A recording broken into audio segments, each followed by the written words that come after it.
Hello, and welcome to a MOTS production of MOTSterpiece Theater, where we review critically acclaimed cinema spanning the breadth of human filmmaking. MOTSterpiece Theater, Spoilers, mature content, inappropriate language. Join us.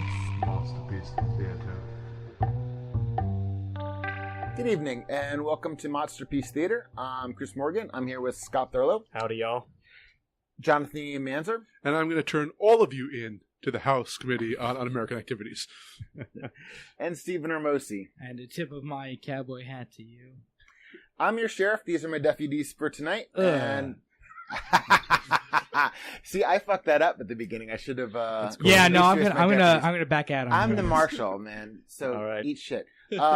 Tonight we watched AFI's number 27, High Noon with Gary Cooper.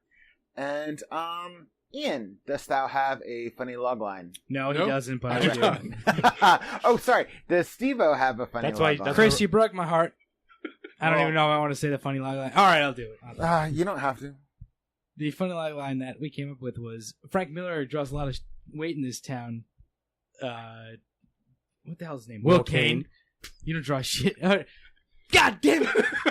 God damn it! As you can see, this is going to be an amusing episode. I may have drank. Wow. I may have drank a little It bit was a tonight. Lebowski reference, which you came up with. Frank Miller draws a lot of weight Ian, in we this should town. You don't probably draw have shit. Ian Will do the Kane. log line. There you go. Anyway. But anyway, I'm going to. Scott's going to start us off with the intro, body, and conclusion. Indeed. So this is a Western cowboy movie-ish, or just Western, I guess, from 1952, I believe, in which the opening shot is a bunch of three black hats, essentially, if you will, are riding into the nearby town. 2 black hats and 1 beige hat. Sure, yeah.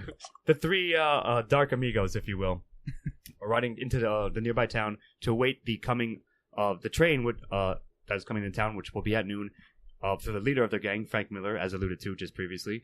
The writer of Batman Returns. Indeed. One and the same. Dark Knight Returns. Dark Knight sucks. Returns, I'm sorry. Fuck off. And also happening is Will Kane, the former marshal, who is about to retire, or I guess just pass along his marshalship to the next person, is getting married, except he has a history with Frank Miller, and so therefore, for reasons that other people can't comprehend, but he can, he's going to stay and, defend the town, or at least he feels compelled to stay and is just awaiting the train's arrival just to see what happens, tries to recruit a posse, but things happen and that doesn't happen. And he eventually faces down the gang of 4, if you will, by himself, until his wife comes back and helps him as well. That's pretty much the plot.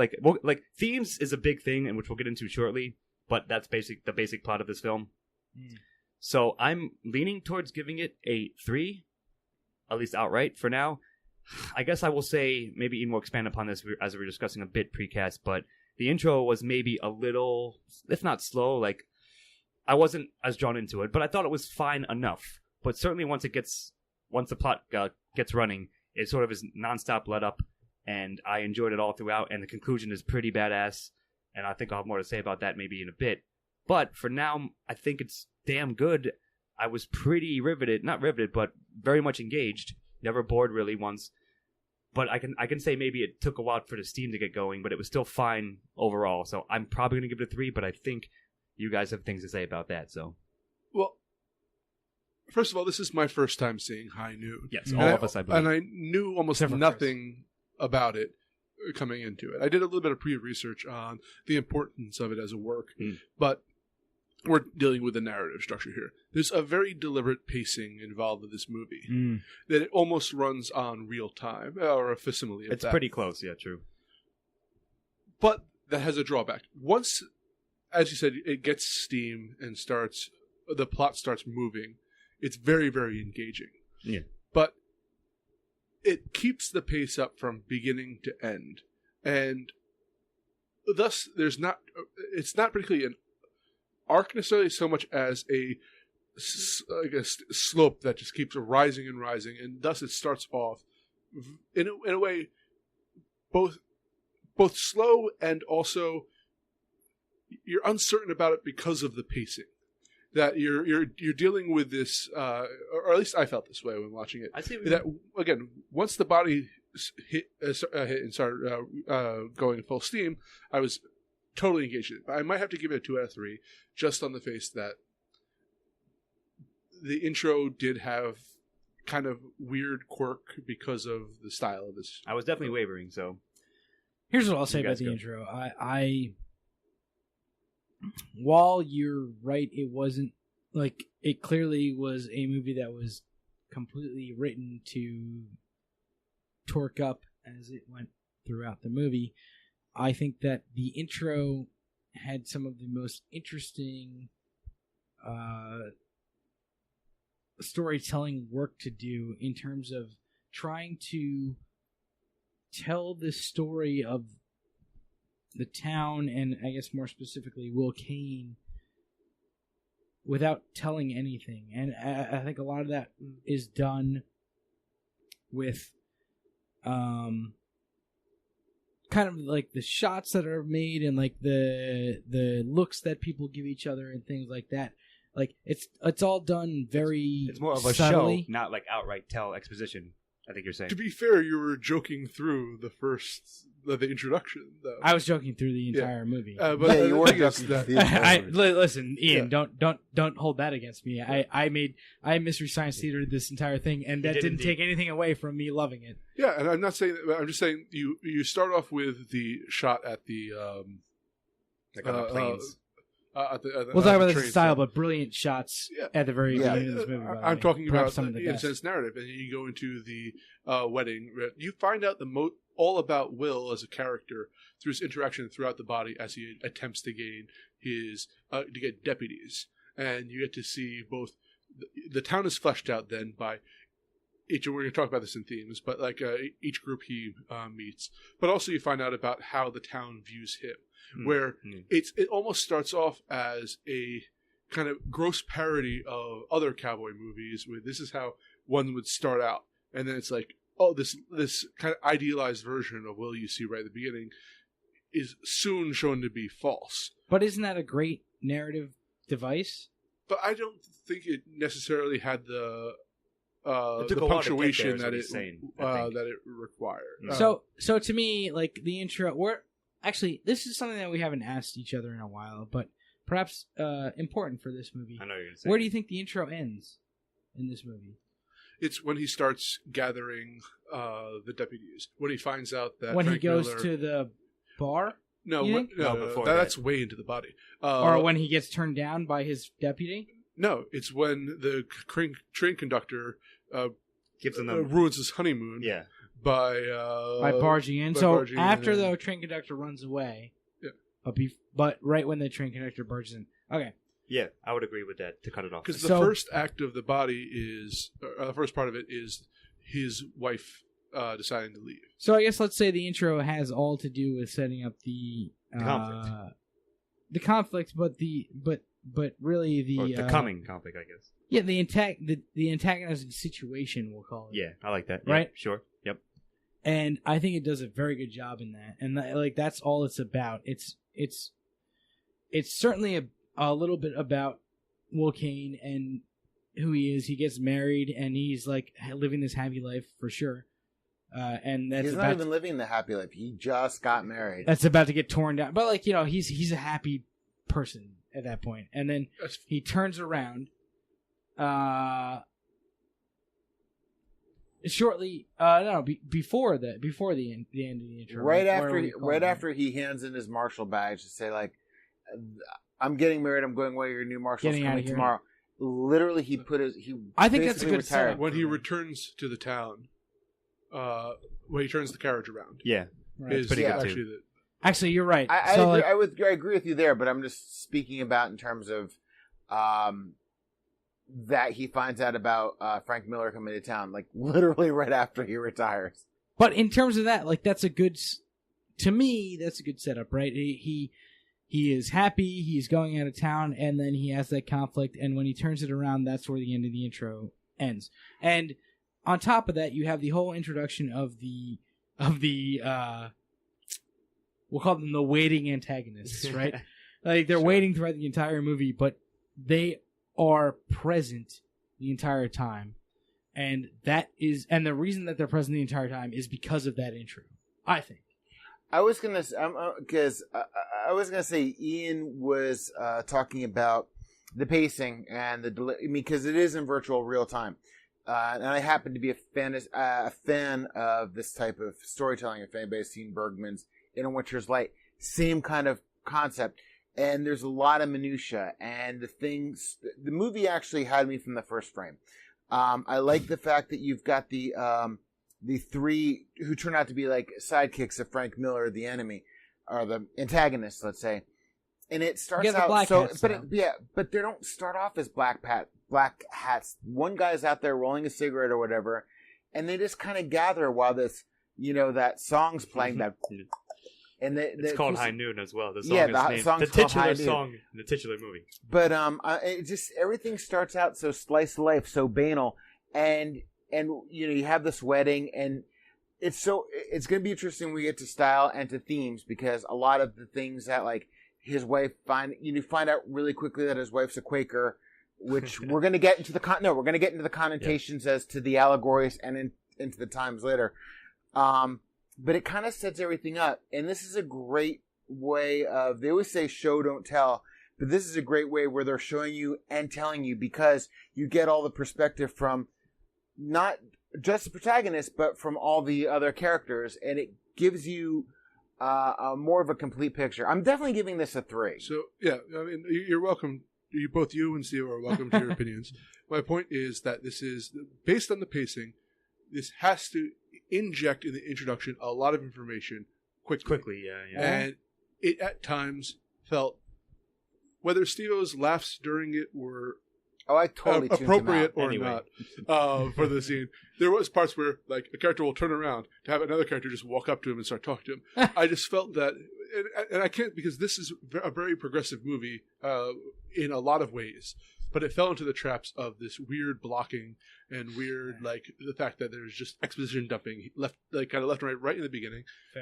Is that I have to give it a 2 out of 3 because I thought that was the one failing of this movie. Dude, it's so harsh because you guys, like, both sides of the fence make compelling case, and it's hard to decide where I'm going to come down on. Like, I guess I'll just do it this way. My gut reaction is to... I can't even say that because I literally felt it, like, both ways. I was like, this little soul, I'm like, oh, yeah, but actually it was well done. Oh, man. Flip a coin? If I had a coin, I might literally flip it. You have to call it. But I'm going to, like, try to, like, actually decide based on, like, evidence and thoughts and opinions. I think I'm going to go... I think it is a 60-40 split, 4-3. It's just enough to get there, but I totally saw and felt at times the rushed aspect of it, sort of like a character just walks up and has to, like, dump out exposition quickly to get to the setup. But I think it was overall handled well enough that I think I'll give it just enough credit to get there. Fair. So maybe a soft 3 or a soft 1 to the body. I'm sorry, the intro. And the other two get them. And just very quickly, Ian, I see your point as well. I'm not denigrating that in any way. I want you to hate upon my points. It makes it more interesting. No. It gets my blood up. I just hate you as a person. They're trying to be Frank Miller and Will Kane themselves here. No, he's that one politician in the church. Well, anyway, I'm the guy who doesn't die. He's a patronizing git who really despises you. So yeah, I'm the guy that takes down the American flag and the scales of justice. You're the justice. John Wayne would hate you. Yeah, John Wayne would hate all of us. Thank you. John Wayne wouldn't be a fan of any of us. But I am giving it a 3. So at the end of the day, so all 3s and a 2 for Ian, right? Yep. Okay. I think so. Ian, would you like to tell us about, or begin to tell us about themes? This is a fascinating film, not for the narrative, but for what they try to inject throughout this movie. And they're not shy about it. The symbolism, the speeches.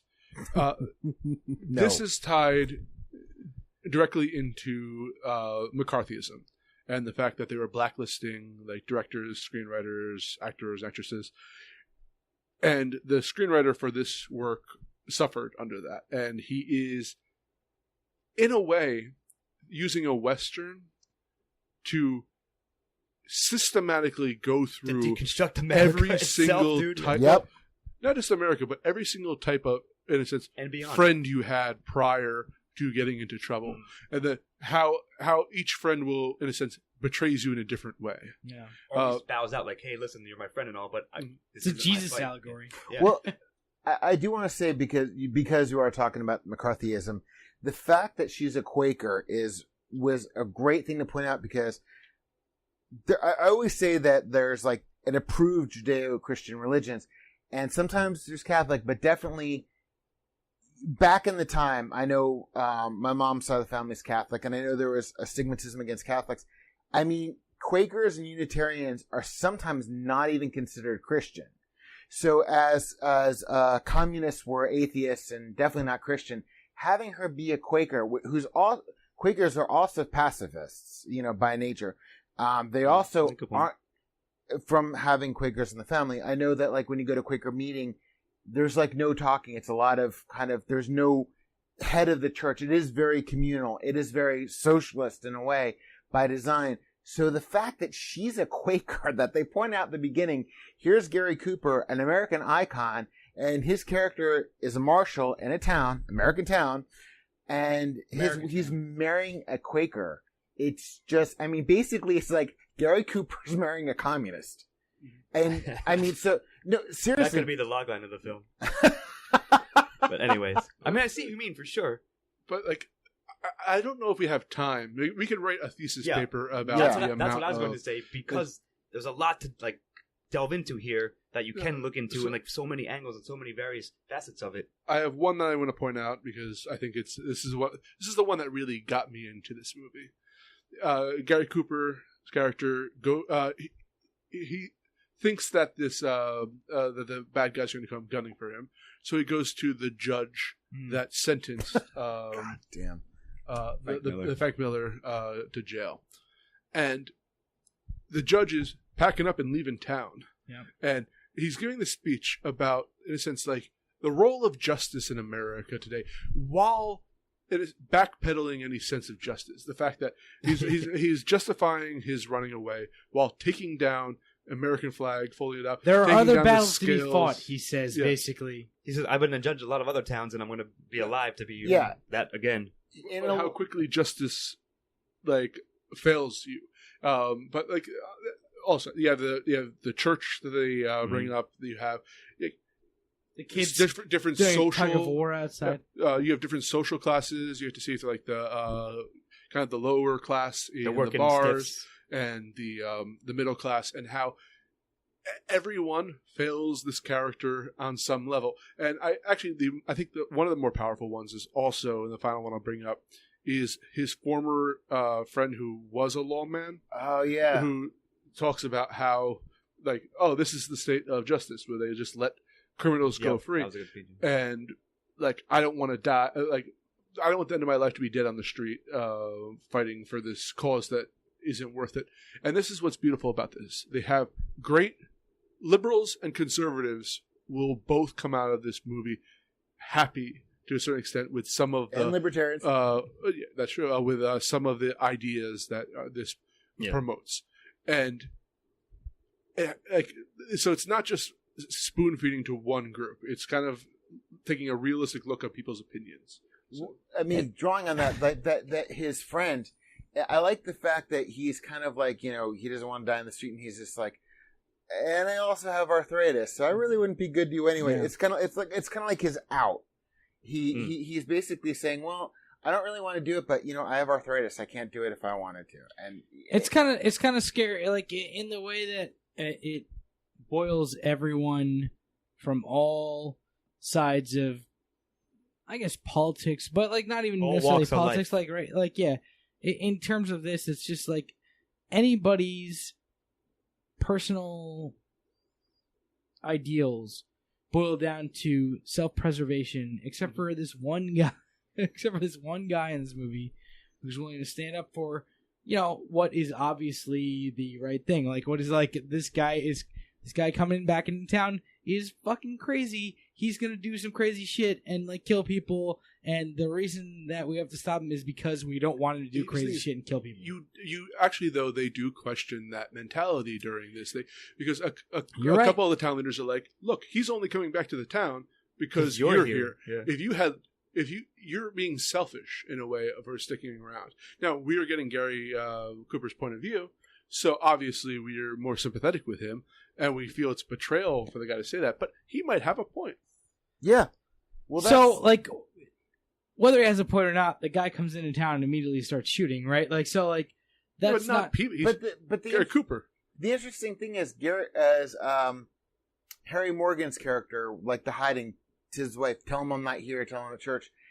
She's like, I have to wait to get dressed. She's obviously dressed, has her cameo on, but everybody else, there is no black and white kind of like, you're wrong, you're right. It's just like, you're a good man, I care about you. You gotta leave. But I'm not gonna get murdered for you. Look at how much you did into the town, but this is kind of your fault, so you better fucking leave. I mean, it was just incredible to see the many shades of gray that are in this town, which is how life works. It's not black and white, it's many shades of gray, and it's fascinating. It's very much the idea of, like, if the trouble isn't worth it, then get away from it. But that's kind of how trouble brews, right? Like, if he doesn't step up to this guy, then if he didn't step up to Frank Miller, right? Then Frank Miller basically runs the town after this. And that's kind of the way it goes. Or maybe he never took that train. Or maybe what do you mean he never took that train? He was coming on that train no matter what. He thought he was there, regardless. The thing is, we're seeing it from Coop's point of view. The thing is, so you don't like. Here's the thing: is I'm not saying that Frank Miller would not have, but other characters make the point of view, or make the point that Frank Miller might not cause issues. Also, there's people in there who like Frank Miller more than Coop. That's true, because he brought them business. Yeah, that was the main thing. And by the way, it's not like if Coop had left, there would have been a marshal there the next day. Yeah. So that was already in place. That's true. Yeah. So it's in a way, I think you can very much look at this as Coop wanting to go down or being selfish about his not leave things unfinished. You can certainly look at it that way, and that's the way that people that didn't want to help him looked at it. Thing is, but the other thing is, like, the way that he saw it, right? The way that the protagonist saw it, and the way that you see it through his eyes is that if he doesn't stand up to this guy, nobody's actually going to, which was borne out throughout the entire movie. And, like, is that good or bad thing? I don't know. I don't know what the guy is like because you don't actually get to know him. He steps off the train, starts shooting his gun.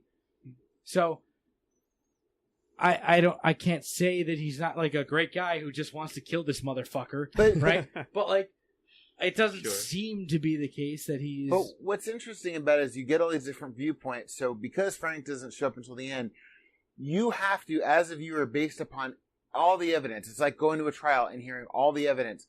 You have to judge Frank Miller at not knowing him, only knowing on hearsay, essentially. Yeah, basically in hearsay.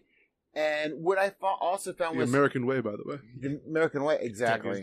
This is like social media before social media. Take your pick. But the one thing I found interesting was Lloyd Bridges did care about him, but he wanted the promotion. So it's just like you saw, like one of his motivations was like, I'll help you, but you just say that we don't need the new marshal. It's just like it's like the different ways in which people can be bought, and which there's favor trading and scared magic eye pants guy.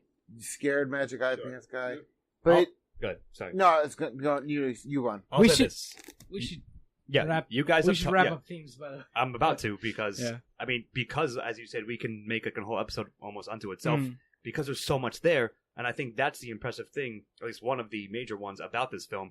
I was very surprised about how well this was all integrated and handled, and just how, like you said, Chris, like shades of gray and like all the walks of life you saw, all the viewpoints on many sides as to why or why not how to solve this problem, and if it was a problem at all, given the previous history. So all I'm saying is like they did a great job integrating, having characters represent, having the symbolism, like you said, with the judge, like all that stuff was perfectly fitted into the film, and I was not expecting that at all. Yeah. And it was just pretty pleasantly surprising. Like I said, I was not blown away, but I was like, damn, they're doing a fucking good job here, juggling all this stuff and having it all work. And as well as basically like you said, real time. Like it's an hour and a half film, and it sets up an hour and a half till noon within the plot of the film. So yeah, I'm giving themes like possibly the strongest one for this movie because of everything we have all just said. Yes. Oh, I agree. Agree. Yeah. Oh, one's all around? Yeah. Yes, sir. And Steve-O, is there an antagonist to this film? I don't know. We haven't even discussed it. So I guess Will Kane is the. I'm not Will Kane. Frank Miller is the big antagonist to this film, and his 3 henchmen, who literally just sit at the train stop the entire time. One guy goes in the saloon for like a drink. He does, and like he stares down Will Kane for a minute, and and walks returns away. to sitting on the fucking train bench. Yeah, go on. It is the most efficient antagonists I've ever seen. They don't do a goddamn thing. He's and they antagonize antagonizing by proxy. literally the entire town, the entire movie. Everybody's concerned about them. You have a literal ticking clock that you cannot forget about because it happens every 2 The movie minutes will not let you in forget the the movie. clock. Sure. I think the antagonist is really strong in this, and I count all 4 of them as that. And it just works, even though there is no actual showdown until about 10 minutes left in the movie. And that showdown, actually, for a movie that's... How old is this movie? 52. 70 years old almost. Does not disappoint at all. And it's actually the showdown shows the cleverness of Frank Miller with when Gary Cooper is up in the barn and they use the Starts oil, throwing lanterns? Yeah. to smoke him out. And it's such a kind of a brilliant tactical move that you believe that is not just some thug, that he had some kind of... They're matching wits He's a and man guns. who could have a plan. Yeah. So, And I mean, I like the fact that just from a touch to style, is I like the fact that the first lantern, they focus on the ground and you realize that it's in the dirt with a bunch of... It's not going to light anything on it's not fire. going to light anything. It's like little strands I of like hay. that it's not every that once in a trope while, where it's like, hey, I'm throwing a thing in the barn, and it's just like, no, got to do it again. Let's try And then it. they have to shoot Second it as time, well. and then shoots it. Yeah. No, you're right. Like, it's funny because, not funny, but maybe, but also very effective. Like, they are literally antagonized by the fact that they're waiting for the fucking antagonist. Like, you know, Yeah, exactly. it's like a double, like... That's the best layer. part. Yeah. So, like... Oh, the and- tension is built by waiting for a goddamn train to come yeah, in. exactly. So, like, it's super effective, and, like, the more I think about it, the more we discuss it, I think the more, like, I fucking love it. impressive it is. Yeah. So, like, I'm gonna give it a 1 for sure. And when they do show up, like you said, they have a battle of wits and guns. It's sort of like, is that, like, can you call it a showdown? I guess it is because It is. the And I think hero it's a is pretty battling good them. showdown. But like Ian said, I pointed out during the film, he was like, it's not like they're in the middle of, like, the expected thing is they're going to be in the middle of, like, the main thoroughfare and just, like, shooting away at Yeah. each other, like, 20 feet away. But it's not that. It's most like a cat and mouse game. Right. Like you said, it hides in the barn and all that stuff. So I got to give it a 1. And I like how Frank Miller, correct me if I'm wrong, but he wasn't dressed in black at all. Nope. He was not. In fact, he had a white hat and his Goonies had a... Yeah. So, yeah. are the Understand. townsfolk who failed to answer the call to adventure antagonists as well? Because they certainly antagonize Coop. They're kind of. they're Did they the they're the antagonize him? tendrils of the tumor. You know what? I kind of just saw that as like, I'm not surprised They about were this. certainly I'm not surprised about aggrieved this. by them. The He was yeah. disappointed. You know what? By them. I think They were a point of disappointment. I don't most. think so because they're people, and I mean that. Are you saying that Frank Miller is not a person? No, what Frank I'm Miller what I'm is- saying. That Frank Miller's a prisoners force of nature. are not a people? No, You're I'm just terrible. talking about in the scope of the Shades of Grey. Okay. That these are the whole point of the thing is The cock the shades we're- of gray. The Fakak, the Shades of Grey. Go on. No matter who you are, to what degree you are on Gary Cooper's side or Kane's side or Miller's side, it's like I don't think any. Who's on Miller's in a side? way, because everything's so great with Yeah, all the town people, I obviously. Some kind of of the think they townsfolk. cancel each other out. So I don't think any of the townspeople could be considered a protagonist or They're all antagonist. I just think NPCs. they. They're like, I don't want any part of this. Like, Yeah, for the most part. exactly. They're just. I mean, they're people. They're all important. They all have their opinions. But at the end of the day, if you take them as a whole, I wouldn't consider one to be, a protagonist or an antagonist. That's my opinion. That's my opinion. I'm pretty much on your side with that. I, that's why I floated the question Yeah. out there as opposed to making a It definite wasn't a statement. grenade this time. So, Are we saying one's all around on this? yeah, it's I think I hell am yeah. at least for sure. Yeah. Okay, So it's me with protagonist, and the protagonist is Cooper. Gary Cooper. He plays Cooper. Kane.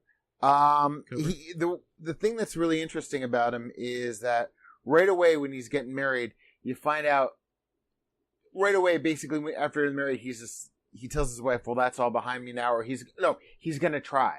He doesn't say what. He says, "I'm really gonna try," and then right away he has to basically say, "I have to clean up this one mess. Let's get divorced instead."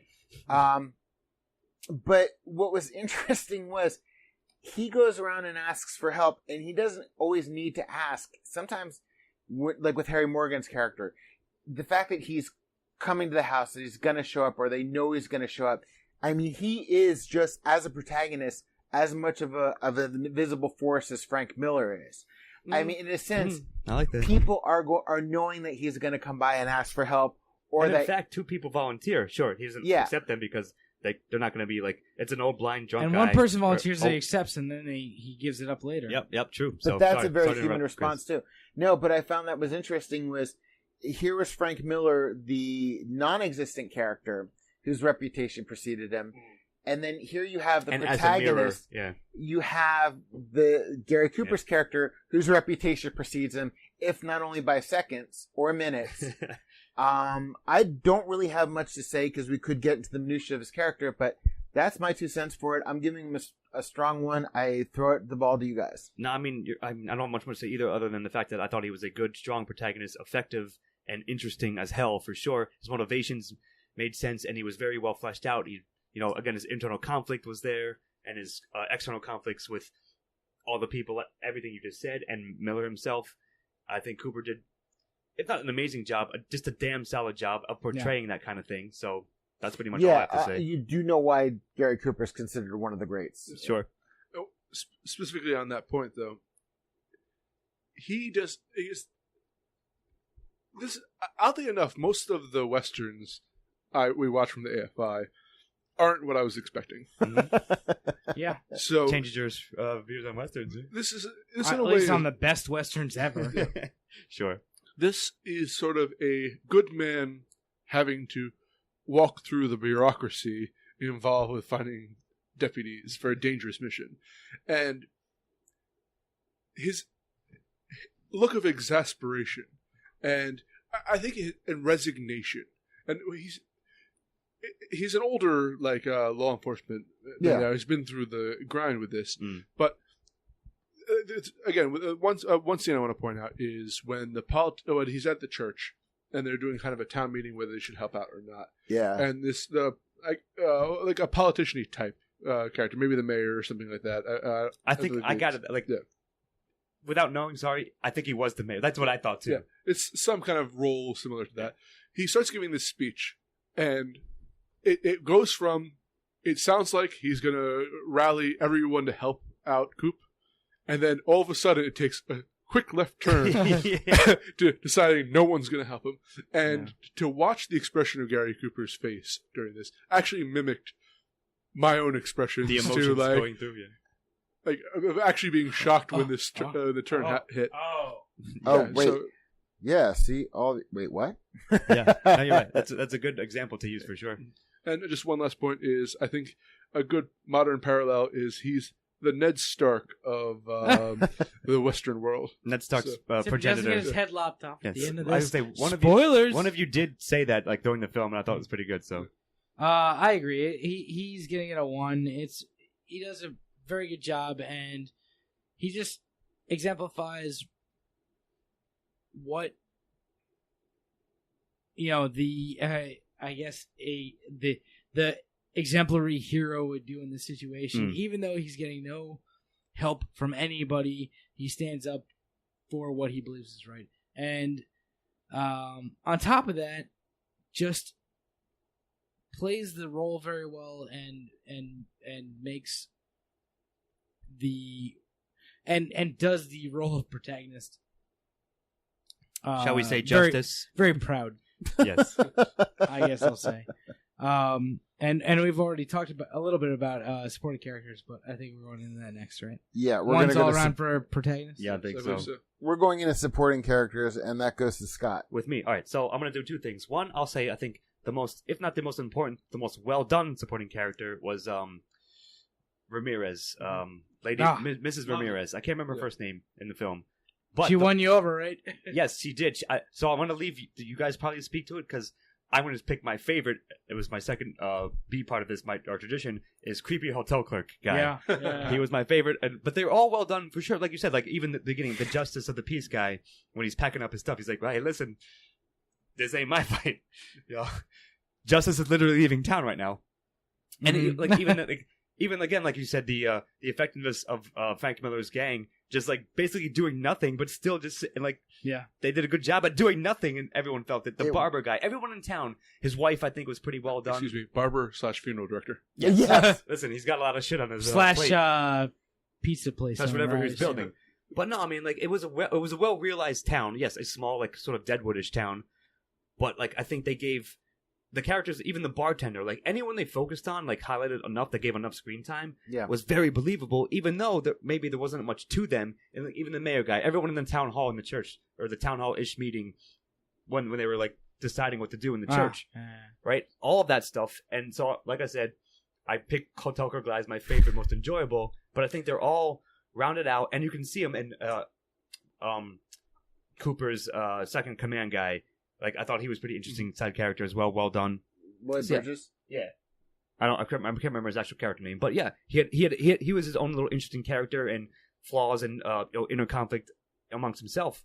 So I have one point I'd like to make about the characters. Considering that the point of this movie is really to bring across the themes of,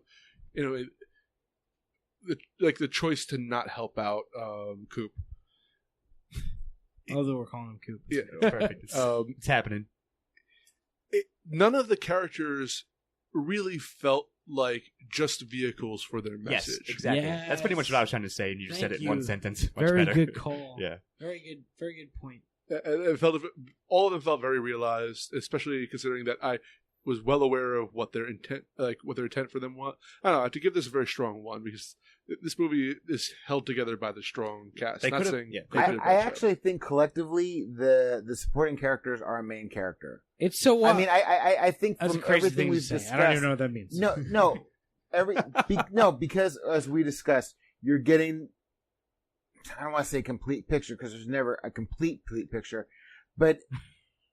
As Frank Miller being the absentee antagonist and Coop being the very present protagonist, sort of got a collage of you get a collage. You get as much of a full picture of like both men from the town. So it's just like, and the funny thing is, except for Mrs. Ramirez, except for Kane and Miller, I don't really remember anybody else's names. I mean, they're Amy was his wife. I remember that, but like, I don't know. Go on, no, but my whole point is, I think in a way that's kind of part of the point, was that you have, I see what you mean. Yeah, it's just like governments can be assholes, but in the end of the day, we're all people, and so if you take the two, no, what I'm just saying is, if you take the two polarizing presences. And then everybody else is like a microcosm of society. We're all in this together. So happiness. We're all in this together. Let me just say this. I thought that all the supporting characters, regardless of their screen time, it felt like I don't know who wrote this screenplay, but it felt like whoever wrote it had a backstory for all of them because they all had full seeming lives, like they all had full seeming characters, and like it happened, like for some of them it happened within 3 minutes of screen time, like it was just, I'm going to give this one speech, you're never going to see me again, but I knew who that character was and what they stood for and kind of what they were willing to stand down for, and like that was kind of what this movie was all about, right? It was like, what's the point where you are not willing to stand up for what you think is right? And the best part about this movie is, right, you had a bunch of supporting characters who had that limit from very, very low, like not even on the scale, to like pretty damn high, but they were like, listen, I ain't trying to get killed. Look, if it's just me and you, and we're going up against these killers, I'm not trying to get killed for no reason, and that, that's the highest rank, and there are Many supporting levels characters between all the way throughout, and we could name you guys have named a bunch of them already. I'm not going to go through them all again, but I think that is a mark of a good movie, and a mark of not just a good movie or a story, because you can have a good story without that type of thing, but because this movie focused on that, I think does it a great service. Yes. I just have 2 quick points to make. I think they are. I think that the screenwriter, because he went through the whole McCarthyism, probably based these people off of people he knew directly, and that helped a lot. It kind of felt that way, as very personal. Once you know that fact, I think you can sort of see it, and I definitely agree. I just have a thing about Ramirez, in that it was. This is from the 50s, and it's interesting. Thank you for saying this, but I know where you're saying. To see Amy, the wife, and Ramirez together in the same movie, because Amy really starts off as what I view as the stereotypical kind of 50s portrayal of meek, women, blonde, Who, beautiful. I'm confused. I don't know what's going on. I don't know what's up here. Oh, geez, I don't know what's going on here. Ramirez is a very, at least I'm interpreting her as a very strong female character. She's an independent woman. She knows what she wants. She knows what she's doing. And no one touches me unless they have my permission. And she actually changes Amy in the course of their meetings to the point when she turns Amy into a woman who will go back and shoot someone for her husband. And I don't know. I think I was shocked by the portrayals of the two. In a good way, I'll say. Happily shocked. I agree. Yeah. What I was going to say about the supporting characters is going to bleed over into dialogue. So I'm giving this a very strong 1, and I'm going to mention one thing, and I'm going to pass it over to Steve-O for dialogue. But Ian's going to do dialogue. Oh, I'm sorry, Ian. See, I fucked up again, guys. Anyway. It's okay. But it happens. Well, it's because I dropped my notes. Say your thing. Is that the preacher? I thought was really interesting. His speech was really, really interesting. He had a good line. You're right. Because he was talking about as a man of the cloth, I don't believe in killing, but yet we're okay to send our soldiers or our lawmen out to die for us. But is that any different? But at the end of the day, I cannot tell anybody to go. Yeah, he basically says, I can't say. It was the most amazing. It was a really good speech, and he's agnostic at the end. He's agnostic at the end, but it really does show the dichotomy, the conflict within that we all, that you might have as a pacifist, or you might have as I thought it was a really well done speech. I thought it was a great character. The actor said so much with his eyes when he was talking about that. What I was noticing very much. So, what were we saying? I just want to say, so if you don't know, themes bleed into everything we're saying. Yeah. So, this is the themes and style are going to bleed into everything. For sure. Dialogue. Well, so I'm going to move to Ian with dialogue. Ian has dialogue. I think I covered a lot of what I wanted to say in dialogue already, and it's interesting because you have both the everyday dialogue and there's humor in here as well. There's touches of levity, for sure. The bitchy desk clerk is amazing, but again, it's in a way this is like a morality play where people are each representing different flaws in the system or points of view on looking at conflict. But I never really felt like anyone. I always felt that they were, in a sense, accurately justifying themselves to coup, and I thought that, but it all felt very natural the way, and some more so than others. I already brought up the old man who's the lawman. I thought that was one of the best dialogue scenes when he is lamenting his life working for the law. But I'll just pass it on to the rest. Yeah, man. I would normally toss out some actual lines from the film, and I could do that, but I don't wish to. What I do want to say is that a lot throughout this movie, we're like, damn, all of us, someone was like, damn, that was a good line or a good speech, and it kept happening. And we're like, damn, that was even better. fucking A, good writing there. Holy shit. From and like we said, from all characters, from everybody. So that's pretty much my only evidence. It was, again, surprisingly, if not refreshing, maybe like retroactively, like I didn't expect it because this is a 1950s Western, ostensibly on the surface at least, but it was so well done, had a lot more depth, especially what they gave people to say and what they were saying and how they expressed and how they were saying it and how it pertained to the plot. And yes, the themes, the tendrils of themes are everywhere. You can't escape that at large. So dialogue is a very strong one. Yeah, there was a ton of dialogue that had dual meanings and like spoke to what was happening in the movie, but also spoke to what was happening in society in the 50s when this came out. And you know, I love stuff like that, but the fact that it still speaks to me today. Yep. Okay. Still resonates for sure. Yep. Says a lot about how good the dialogue in this movie was. This thing could have been written yesterday. There were so many good, because this is a movie of great dialogue in between great speeches. I felt like, and the speeches were so good. Like the dialogue was really good too.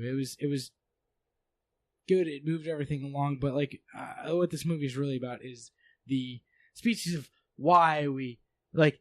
You know, the equivocating going on, why we can't back you up, why we're this isn't my fight, or you should exactly. Be yours, it's all this like it's all this stuff it's all these things that you hear. It's all these like excuses that you hear from people, you know, from then and now. People are the same as they were, and it's awesome to see it put forth so boldly and so obviously as it is in this movie, and I love seeing that in a flick from so long ago, because a lot of times the dialogue seems stale from movies that are very dated. Exactly. Yeah, or dated, and both of those. And the dialogue in this movie does not seem stale or dated at all. What's interesting is we as podcasters, and probably if you're watching this, you're watching YouTube or you're on the internet, probably on Facebook, Instagram, whatever. What are you doing on there? Everybody has a way to want to express their opinion, wants that moment to pontificate.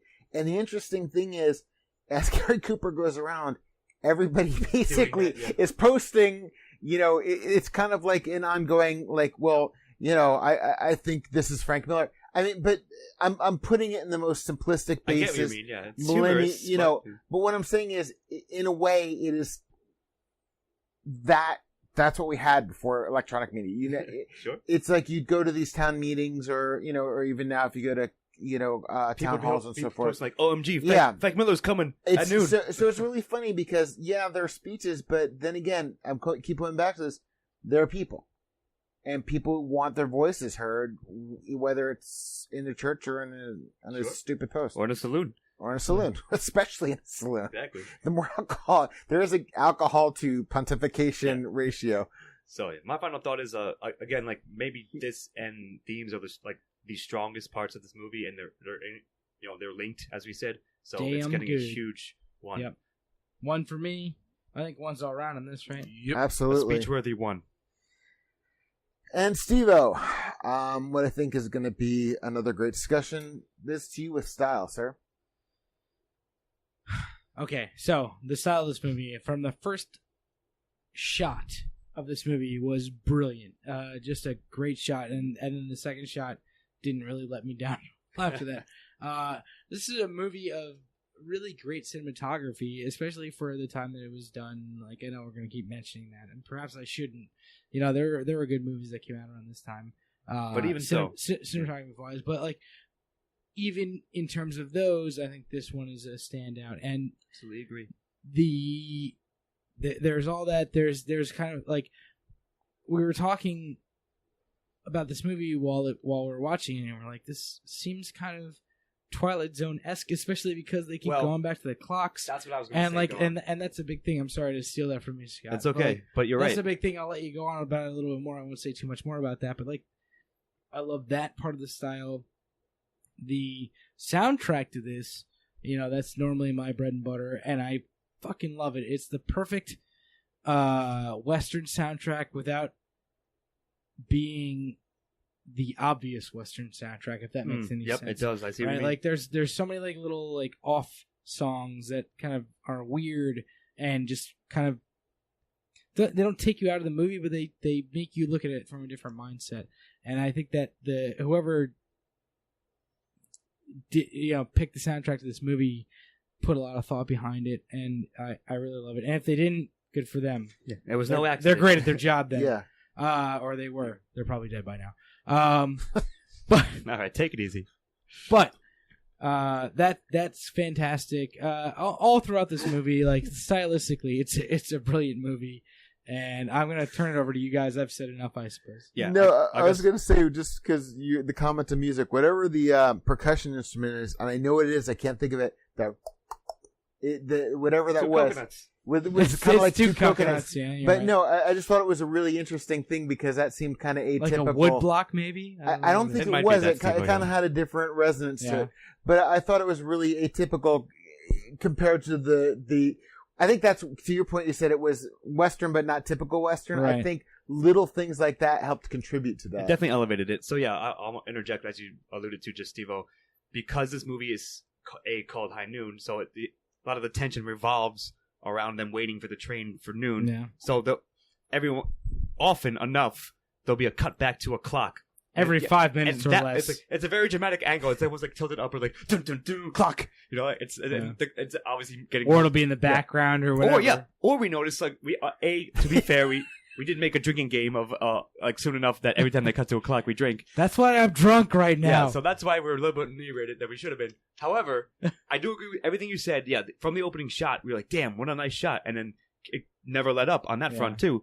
And Chris has something to say, I think, about that. I'll let you speak of that. But yeah, the clock thing. We're like, that's a really Twilight Zone-y thing to do, and that sort of is always going to get to me. But even beyond that, it was just very well done, cinematography, shot-wise, block-wise, and soundtrack-wise, and that's why I'm going to give it a 1 to style. And I'll turn it over to you guys. I'll finish up. So, Ian. I suppose. Well, I already brought up the pacing. I really enjoyed pacing. 3/4 of the pacing. Maybe not the first part of it, but I think they handled. They took a movie about people saying no and giving a speech on that, and built a lot of tension around that because of the constant return of the clock. You knowing that at this point it's going go down. Yeah. And that's pretty much all I have to say. And you guys covered most of it. So, one thing I'm going to say about, because you were talking about the way the movie shot, I like the way that they weren't afraid to use negative space. That's what I was leaving you to speak about. Yeah, that like it's very rare in a lot of films to actually take your time to show landscape, but to have like in the frame have the subject down in the corner or something. And not be afraid of having the open sky or having, having the need to throw up a lot of fakakta nonsense up there. Exactly. How many times can you say fakakta? I just, at least one you more. guys baited me. So, but one of the things I'm going to say about this movie that I really love is, and this is going to probably bleed over into the next part, is my two favorite directors are Ingmar Bergman and Jim Jarmusch. And the main reason I love those two directors so much is because they can shoot the mundane well. They can make minutia interesting. They can make a conversation with two people over candlelight, in the middle of Sweden, or some guy walking around in Spain, interesting. They can make but seriously, I get what you mean. Hold on, go give us another example, please. No. And what I love about this movie is, in a sense, this movie up until the ending is minutia. The entire thing that's true. is minutia. That's a good point. This guy's walking around town talking to every member of the you want to town. come help me with the gunfight? No. In a way, this is just we all keep coming back to. If this is a microcosm of society, this is the mundane. This is the henchmen who are spending a majority of the film waiting around. They're for just the guy drinking to and show smoking, or just sitting around playing the harmonica. Yeah, This movie is way ahead of its time. Yeah. Like the fact that it's almost and I like to do genre, so I'll talk about Western here. It's almost a parody in a sense, but not like not in the way you think normally. Yeah, but it's like off screen. What are the henchmen doing in this scene? like the screenwriter is asking. Oh, and it comes back and they're just sitting there. Like, and there's no expository dialogue. There's no threatening thing. Playing that damn thing. Yeah, exactly. Like so, it's taking a slice of a Western movie that you don't normally get to see. Yep. It's you hear that the villain's coming to town, you see the villain entering town. This is him gathering and the henchmen waiting, and it really works, and it's very clever for that. So style, yeah, absolutely agree. Style won for me. So style's definitely one. Style one. And I gotta check my notes because I'm a moron. It's you. Okay, so it's to me with recommendation, and every now and again you come to one of these little things of Nexus where you see this is like the archetype for so many archetypes, and it hasn't happened in 3 years where I saw a movie and pretty much in the first 5 minutes I'm like, this is gonna be a contender to one of my all-time favorite movies. High Noon has now become one of my all-time favorite movies. I saw this when I was a kid, when I was 7, and I told Ian I saw it on TV with commercials. Back in 1952. Back in 1952 when I was 7. And I watched it with commercials, and it's shot in virtual real time. And Ian said to me... do you want me to say? Yeah. I said that I think watching it with commercials would be a disservice to the pacing and the tension it built. Yeah. So, yeah. So, definitely don't watch this commercials. I can. He doesn't recommend the commercial version. Don't watch this on YouTube if it's on there because it's going to break up with some stupid ad. But I cannot recommend this movie enough. I just loved it from the first frame to the last frame. I thought the ending was beautiful. The way he just basically threw down his badge. Not after Frank Miller shot. There is not a line said. He throws down his badge. His wife and him get on the carriage and fucking ride out of town. Yeah. Because he's done, man. So I'm done with the shit. I'm passing this on to you guys because I cannot recommend this movie more. All right. I mean, I pretty much agree. I don't know how much. Yes, I recommend it. High Noon was fucking awesome, like unexpectedly. But I guess I want to walk back just quickly. Now that you mentioned that scene, in terms of style, almost. How many times have you guys seen since the old Grizzle Cop goes, "I'm done with this shit," and throws his badge away or whatever? Like this might be the originator. I have, but it wasn't as good as this of that trope, right? Yeah, possibly not. So all I'm saying is, if you have the emotional impact. If you have never seen High Noon, I guess 27 is a good spot for it. At least I'm not going to disagree with it on the AFI. It's a goddamn good movie. It's way better than we thought going into it. Like, it has so much more depth to it, so much more to say, and perhaps the most important thing, it is more relevant than it's ever possibly been. So, or maybe it's never stopped being relevant. Exactly. Because war never changes. High Noon never changes. But yeah, I mean, that's it for me. One recommendation. As I said, this is ahead of its time when it came out, and this is an important film to see. And if you don't like westerns, you don't need to worry. This isn't a traditional western that you think it is. It's just sort of wrapped in western trappings. Yeah. But It could be like The Crucible or something like that, like those kind of. No, seriously, that's a good call. And I don't know. And I think it's kind of tragic that it's still relevant today. I wish it wasn't.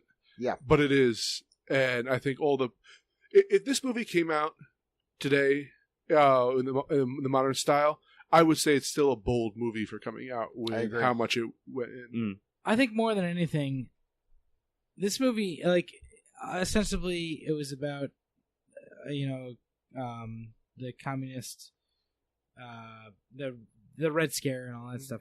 But really, this movie is about human nature. Mm-hmm. As it has always been and always will be. Like, this movie is never going to stop being relevant because it's not about... It really... Like, it is about politics to a small extent, but it's really not about politics. It's about what humans do when people their being backs people up against the wall. Yeah, man, you're and right. a small portion of them stand up and a large portion of them don't. And I don't... Like, I'm not... How humans react to fear. Right. Yeah. Sure. And I like the one guy who's just like... And I recommend it just based on that. I like the one guy who was the first one to volunteer. He stood there. He's like, all right, where are the rest of the deputies? And Coop's like, there are none. He's like, well, dude, if there were 12 of us out there, but I got a wife and kids, and it Strength can't in numbers, be just yeah. me and you. I mean, it was just it reminded me, sorry, I'm not going to get onto the, all the things that this inspired, because it inspired so many, but that was just such a nice capper, because that had happened after he had gone around the town. He leaves, and then the 16-year-old kid comes in eager to fight, which is another branch of idealism. Exactly. Yep. It's just, goddamn. So many themes. Yep. Yeah, we cannot. Millions of things. Watch this So- movie. Themes for me. Watch this movie and pick out the themes for yourself, because there are many, and they are Yeah, very you valid. just watch Themes- the movie themes for free. and then rewatch it. President of the United States of America. Yes. Please. That's Does it. anybody have anything more No, to say? let's do the final tally, I think. Yeah, let's tell you. I mean, we can say a lot more, Yeah, but we're we're not anybody going wanna to. say No, more? we're already give the over an numbers? hour. We're good. Please give us the numbers, Ian. 10s except for me, 9, which gives 9.75. That's I think that's Hero movie. that's it. Yeah. I don't know. Seriously. I don't know if I would give it a 10 on an arbitrary scale, but it's definitely a 10 on our scale. So Oh, it's not definitely a 10 on our scale. I might. it's definitely a 10 for me on our it's, scale. it's definitely a 9.75. on Yeah. our scale. We can agree that's a fine score as well. with this little band, yeah. Indeed. So if nobody has anything else to say, I've been Chris Morgan with Scott Thurlow. And we know that no one will come help us when the gunfight comes. See you next time, though. Jonathan Ian Manzer, I'm certainly betraying you, Altafir. and Stephen Hermosi. Black Hats for life. Peace and See you. long life. Good night. See you next time. We hope you've enjoyed your stay. MOTSterpiece Theatre.